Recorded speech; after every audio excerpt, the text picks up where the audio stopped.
सोचो, एक ऐसी दुनिया जहां समय ही पैसा है, यहाँ उम्र नहीं बढ़ती लेकिन ज़िंदगी हर सेकंड घटती जाती है। जब कोई इंसान 25 साल का होता है, उसी पल उसकी कलाई पर एक टाइमर शुरू हो जाता है, सिर्फ 1 साल का। और जैसे ही वो टाइमर 0 पर आता है, उनकी ज़िंदगी ख़त्म। अमीर लोगों के पास इतना समय होता है कि वो सदियों तक जी सकते हैं। उन्होंने अपने लिए एक अलग दुनिया बना ली है, एक ऐसी जगह है जहाँ सुकून, विलासिता और अमरता बसती है। लेकिन वहीं दूसरी तरफ गेटो सिटी में गरीब लोग रहते हैं, मेहनत करते हैं बस एक और दिन की ज़िंदगी के लिए। इसी गेटो सिटी में रहता है बिल सेलस, जिसकी कलाई पर सिर्फ 23 घंटे बचे हैं। वो अपनी माँ के साथ रहता है, जो दिखने में अभी जवान है लेकिन असल में उसकी उम्र 50 साल हो चुकी है। इस दुनिया में उम्र बढ़ती नहीं, इसलिए उसकी माँ आज भी उसकी बहन जैसी दिखती है। आज उसकी माँ का 50वां जन्मदिन है। बिल ने रात भर ओवर टाइम किया, सिर्फ एक शैंपेन की बोतल खरीदने के लिए। माँ मुस्कुराती है लेकिन फिर कहती है, मैं अपने पोतों को देखना चाहती हूँ, तुम किसी लड़की को डेट क्यों नहीं करते? बिल हंसते हुए जवाब देता है, इन सब चीज़ों के लिए टाइम किसके पास है? लेकिन खुशियों के बीच भी हकीकत का डर है। बिल की माँ बताती है कि कल तक बिजली का बिल और बैंक लोन चुकाना जरूरी है, वरना भारी फाइन लग सकता है। उसके पास सिर्फ 3 दिन का टाइम बचा है और वो ज़्यादातर बिलों में चला जाएगा। वो कहती है, कल शाम बस स्टॉप पर मिलना, ताकि टाइम खत्म होने से पहले मैं तुमसे थोड़ा टाइम ले सकूं। बिल हामी भरता है। जाने से पहले माँ बिल की कलाई पकड़कर उसे 30 मिनट ट्रांसफ़र करती है ताकि वो कुछ अच्छा खा सके। दोनों अपने अपने रास्ते निकल जाते हैं। रास्ते में एक छोटी बच्ची बिल के पास आती है और टाइम की भीख मांगती है। बिल मुस्कुराते हुए उसे अपनी ज़िंदगी के 5 मिनट दे देता है। यहाँ हमें पता चलता है कि लोग अपने टाइम को कैप्सूल में स्टोर और ट्रांसफ़र भी कर सकते हैं। यही उनका बैंक है। फैक्ट्री पहुंचने पर बिल नोटिस करता है कि हर चीज़ का दाम डबल हो गया है। जहां पहले कॉफ़ी 2 मिनट की थी, अब 4 मिनट में मिलने लगी है। कोई अनाउंसमेंट नहीं, बस महंगाई बढ़ गई है। बिल मजबूर होकर 4 मिनट देकर कॉफ़ी लेता है और काम पर लग जाता है। रात को वो अपने दोस्त के साथ एक बार में जाता है। उसका दोस्त नशे में बताता है कि एक आदमी सबको फ्री में ड्रिंक पिला रहा है।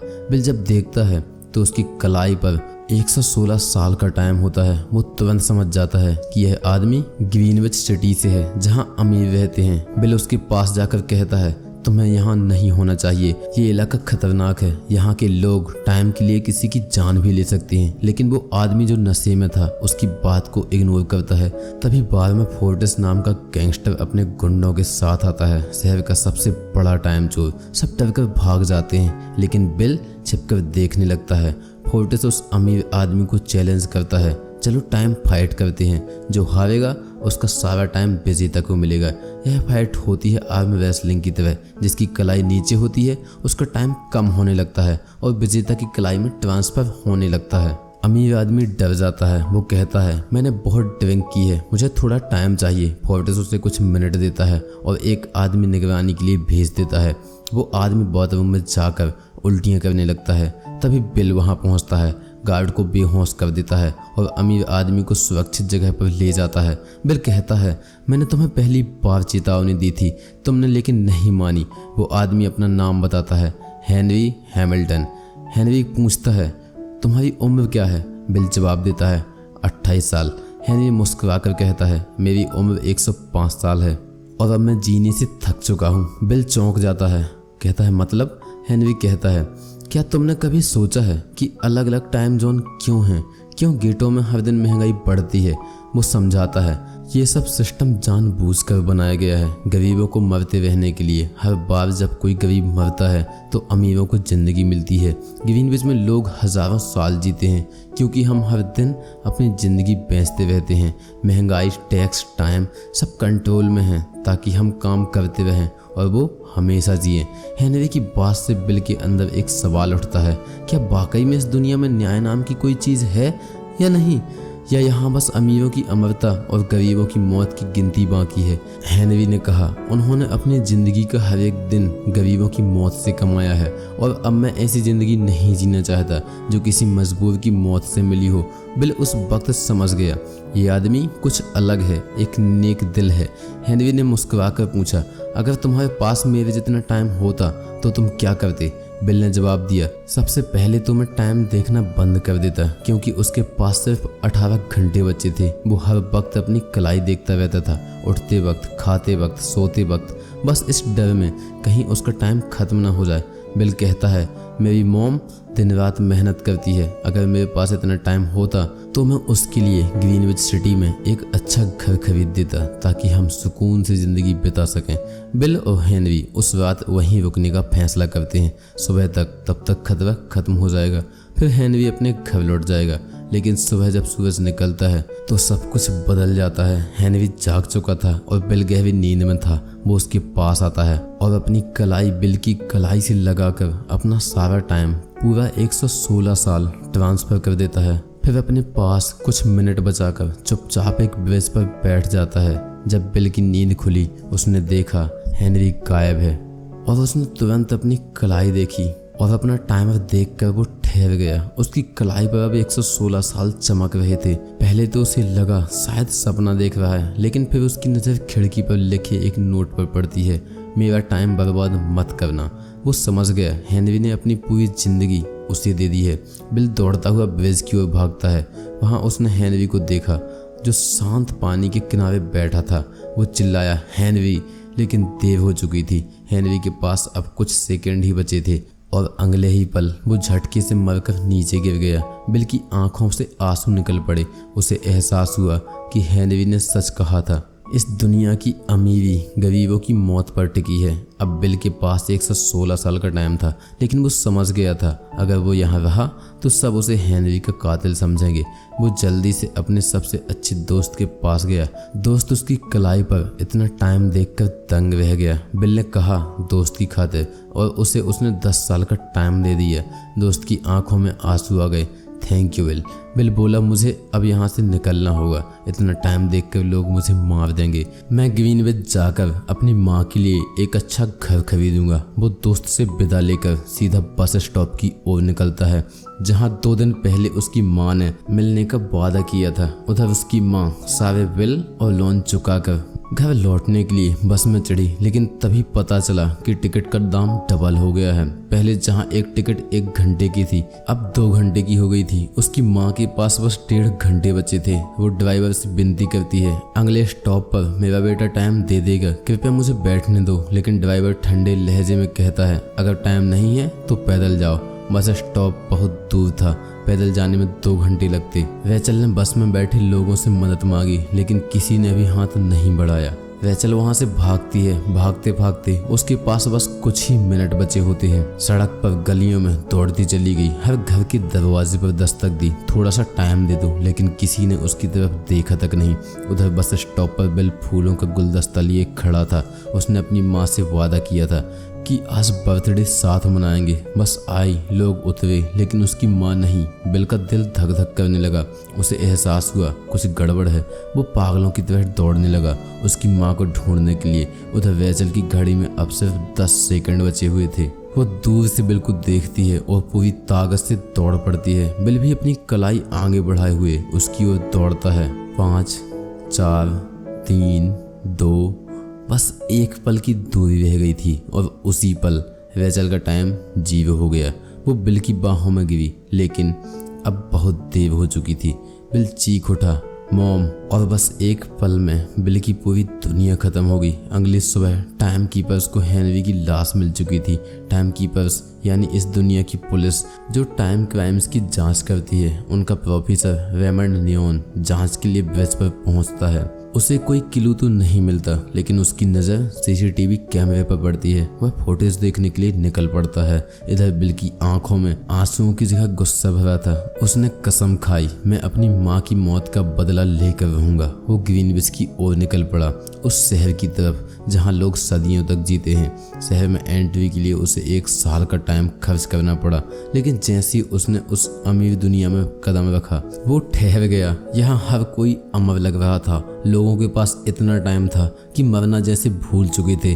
बिल की आंखों में अब सिर्फ एक ही सवाल था, जब किसी के पास हमेशा जीने की ताकत हो तो इंसानियत कब मर जाती है। ग्रीनविच की चमक धमक देखकर बिल का खून एकदम उबल उठता है।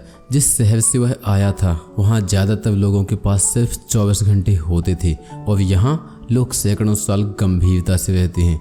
वह एक महंगे होटल में रुकता है जहां खाने के दौरान एक खूबसूरत लड़की की नज़रें उसे घेर लेती हैं, जैसे किसी ने उसे पहली बार देखा हो। इसी बीच टाइमकीपर रेमंड हेनरी की मौत के सीसीटीवी फुटेज चेक कर लेता है और उसे लगता है कि बिल ने हेनरी का टाइम चुरा लिया। रिसर्च से पता चलता है कि एक अनजान आदमी ने भारी मात्रा में टाइम खर्च कर अभी अभी ग्रीनविच सिटी में एंट्री ली है। रेमंड तुरंत समझ जाता है। वह अपनी टीम लेकर ग्रीनविच की तरफ रवाना हो जाता है। वहीं बिल एक कैसीनो में घुसता है, अमीरों का मैदान। वह फिलिप नाम के सबसे रईस शख्स के साथ पोकर पर बैठता है। वही फिलिप जिसका टाइम बैंक गरीबों को लोन देता है। फिलिप की बेटी सिल्विया भी वही है, वही लड़की जिसने पहले होटल में बिल को देखा था। खेल शुरू होता है। बिल अपनी पूरी हिम्मत और अपना सारा टाइम दांव पर लगा कर खेलता है और दिमागी चाल से फिलिप से 1100 साल तक जीत लेता है। सिल्विया बिल की सूझबूझ से इम्प्रेस हो जाती है और रात की पार्टी में उसे बुलाती है। अगले दिन बिल शोरूम से कार लेकर पार्टी में पहुंचता है। वह और सिल्विया नाचते गाते पास आते, दिलों में एक अजीब सा टकराव होता है। फिर अचानक से सीन बदलता है।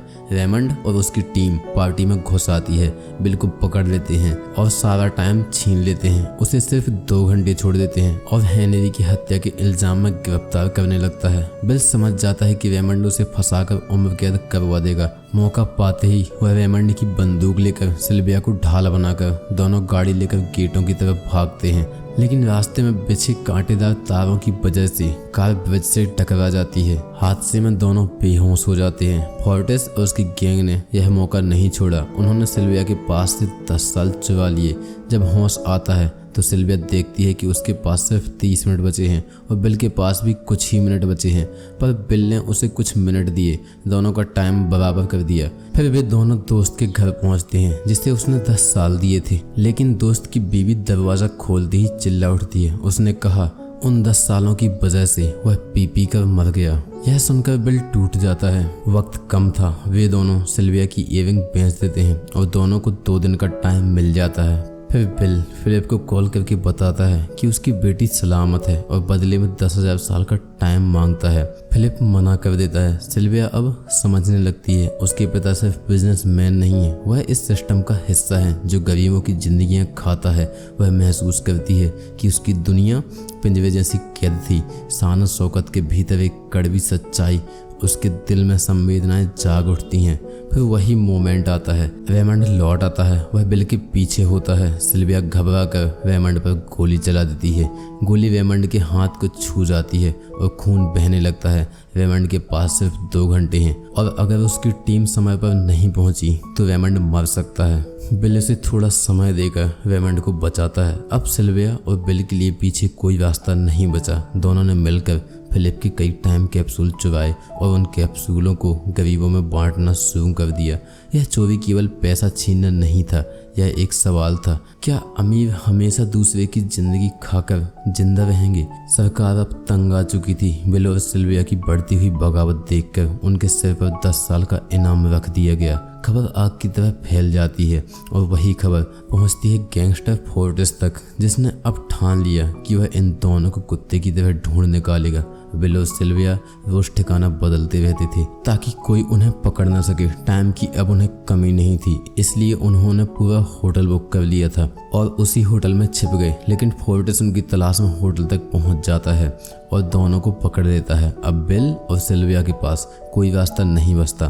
फोर्टिस ने बिल को टेबल पर बैठाकर टाइम फाइट के लिए चुनौती दी। ये वही मौत का खेल था जिसमें एक जिंदगी दूसरे की कलाई से निकलकर ट्रांसफर होती है। अगर बिल पीछे हटता तो वही मारा जाता। उसने फैसला किया कि इसे खेलते हैं। दोनों ने कलाई पकड़ी। फोर्टिस मजबूत था, उसने तुरंत बिल का हाथ नीचे दबा दिया। टाइम तेजी से बिल से फोर्टिस की कलाई में ट्रांसफर होने लगा, लेकिन बिल शांत था। आखिरी 3 सेकंड बचे थे, तभी बिल मुस्कुराया और बिजली की तरह झटका देकर फोर्टिस का हाथ पलट दिया। फोर्टिस की आंखें फैल गईं। उसका टाइम धीरे धीरे खत्म होने लगा। उसके साथ ही घड़ी की टिक टिक देखते रह गए और तभी बिल ने जूते से गन निकाली।